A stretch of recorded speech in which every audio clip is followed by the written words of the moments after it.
शिवराज विजय के प्रथम विराम का प्रथम निश्वास हम प्रारंभ कर चुके हैं। पहला गद्यांश पढ़ चुके हैं जिसमें उदीयमान सूर्य की स्तुति की गई थी और उसकी अनेक विशेषताएं बताई गई थी सूर्य की। और उस गद्यांश की अंतिम पंक्ति में हमने पढ़ा था कि उस सूर्य को, उदित होते हुए सूर्य को प्रणाम करते हुए कोई गुरु सेवा में कुशल ब्राह्मण वटुक अपनी वर्ण कुटी से निकला। इसके बाद आज हम अध्ययन करेंगे। पहला गद्यांश है, अहो चिर रात्राय सुप्तो अहम स्वप्न जाल पर तंत्रेणैव महान पुण्यमय समयो अतिवाहितः। तो उस गद्यांश में जो अंतिम पंक्ति थी कि कोई ब्राह्मण बटुक निकला और वो जो बटुक है उसने सबसे पहले सूर्य को नमस्कार किया और उसके बाद अब वो क्या कह रहा है वो यहाँ पर कहा गया है कि अहो, अरे, चिर रात्राय, बहुत देर तक या बहुत रात्रि तक, सुप्तो अहम, मैं सोता रहा, स्वप्न जाल पर तंत्रेणैव, स्वप्न जाल, सपनों के जाल में परतंत्र होकर, उसमें फंसकर या बहुत देर तक सपना देखते रहने से महान पुण्यमय, बहुत पुण्यकारी जो समय है उसको अतिवाहितः, मैंने व्यतीत कर दिया या उसे गंवा दिया।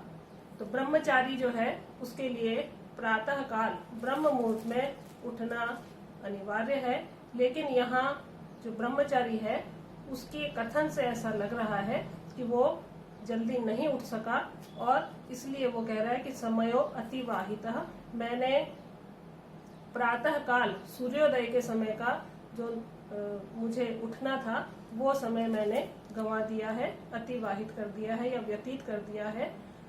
संध्योपासन समयो अयम, अयम समयो, ये जो समय है संध्योपासन, संध्या वंदन का है। और किसका? अस्मत् गुरु चरणानाम, हमारे जो पूज्य गुरु हैं उनके संध्या वंदन का ये समय है। तत्, इसलिए सपदी अवचिनोमि कुसुमानी, तो मैं सपदी, शीघ्रता से, क्योंकि वो उसे उठने में देर हो गई है इसलिए वो कहता है कि अब मेरे गुरुजी जो हैं उनके संध्या वंदन का समय है और गुरु सेवा वो कर रहा है, इसलिए कहता है कि सपदी, मैं शीघ्रता से, अवचिनोमि कुसुमानी, मैं कुसुम उनके लिए एकत्रित करता हूँ।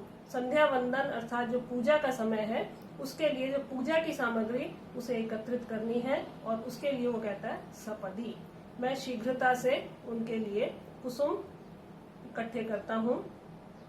इति चिंतयन, ऐसा सोचते हुए, कदली दलम एकम, एक कदली दल, केले के पत्ता, जो केले का पत्ता बहुत बड़ा होता है, उस केले के पत्ते का एक, उसने क्या किया, आकुंच्य, उसे मोड़कर, तृण शक्लई संधाय, और तृण शक्लई, तिनकों के टुकड़ों से जोड़कर, संधाय मतलब जोड़कर, संधि करके, उनको जोड़ करके, पुटकम विधाय, उसने एक पुटक बनाया, एक दोना बनाया, और पुष्पावचयम कर्तुम आरेभे, और पुष्पों को चुनना, फूलों को इकट्ठा करना, एकत्रित करना उसने कर्तुम आरेभे प्रारंभ किया। तो ब्राह्म मुहूर्त में जागना चाहिए, ऐसा शिष्य का कर्तव्य बताया गया है।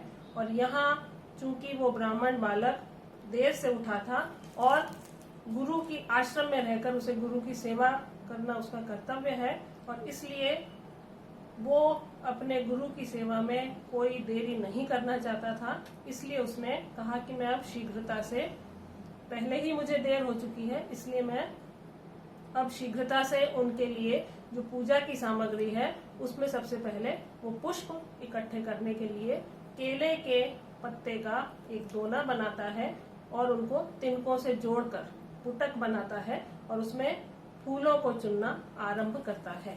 ये इस गद्यांश में यहाँ से लेके यहाँ तक है, बीच का पूरा नहीं लिखा है, वो आप अपनी किताब में से भी देख सकते हैं। अब इसमें कुछ हम व्याकरण देख लेते हैं। स्वप्न जाल परतंत्रेण, स्वप्न एव जालम तस्य परतंत्रेण इति स्वप्नजाल परतंत्रेण, इसमें तत्पुरुष समास है। अवचिनोमि, ये शब्द कैसे बना है? इसमें ची धातु है, अव इसमें उपसर्ग है और लट लकार प्रथम पुरुष एक वचन में ये प्रयोग हुआ है। अवचिनोमि। चिंतयन, इसमें चिंत धातु है और क्षत्री प्रत्यय से चिंतयन शब्द बना है। आरेभे, इसमें रंभ धातु में आ उपसर्ग लगा है और लिट लगाकर ये लिट लकार में ये प्रयोग हुआ है।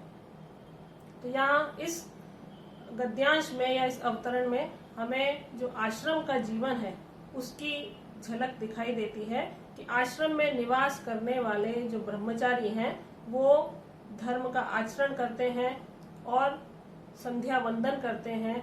वहाँ गुरु की सेवा करना भी उन्हें सिखाया जाता है। तो ये हमने यहाँ पर इस गद्यांश में पढ़ा है।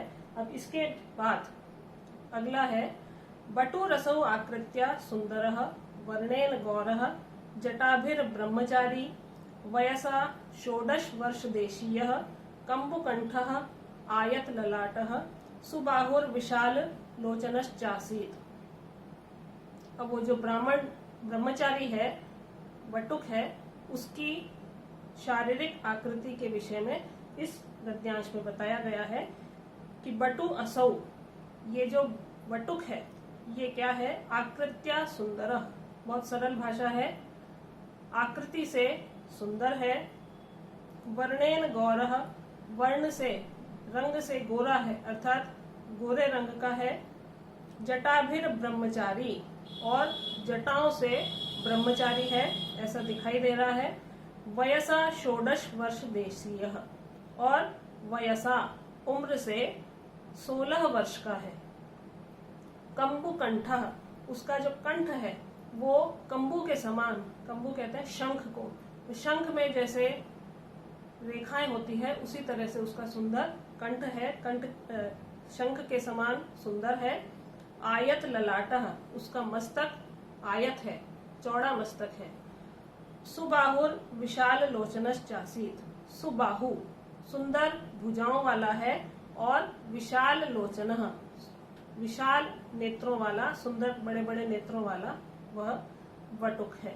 तो उसकी आकृति यहाँ पर बताई गई है कि वो वटुक कैसा है? सुंदर आकृति वाला है, गोरे रंग का है, जटाएं हैं उसके, 16 वर्ष का है।